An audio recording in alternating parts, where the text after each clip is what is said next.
Fakarava et une partie de ses communes associées a reçu dimanche et lundi la visite d'une délégation du pays et de l'État. Le président, plusieurs ministres et le haut-commissaire ont fait le déplacement. La délégation a fait le tour des opérations d'aménagement et de développement de l'atoll.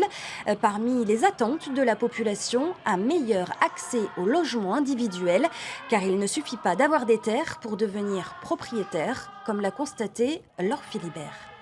L'accès à la propriété et à un logement correctement aménagé, nombreuses sont les familles de l'atoll qui en rêvent. Mais contrairement à ce qu'imaginent les citadins de Tahiti, ce n'est pas forcément plus facile dans les îles. À part l'indivision, il y a toute une paperasse qu'il faut faire. Donc monter un dossier, ne serait-ce que pour une petite maison. Déjà ça c'est une difficulté aussi. Et après c'est le prix. Voilà, tout le matériel vient de Papeete et c'est assez cher. On a des personnes qui sont là, qui travaillent à la mairie pour les plans et tout, mais je pense qu'en compétence, ils n'ont pas.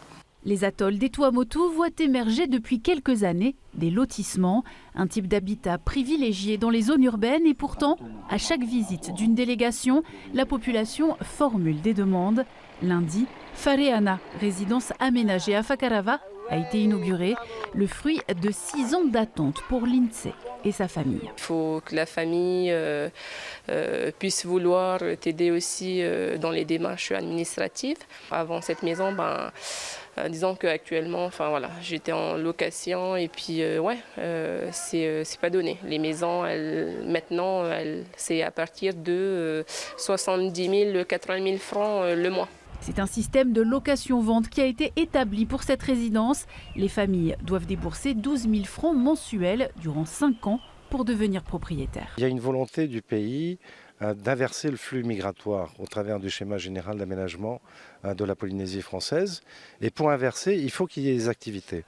Nous avons par exemple décidé d'ouvrir à l'international les Tuamotu de l'Ouest. C'est au travers des activités économiques, donc du tourisme, de la pêche, de l'agriculture, de l'artisanat, mais également des prestataires de services touristiques. C'est au travers de ces moyens-là que l'on peut fixer les populations dans les îles. Ce sont les contrats de projet qui ont permis à ces constructions de voir le jour.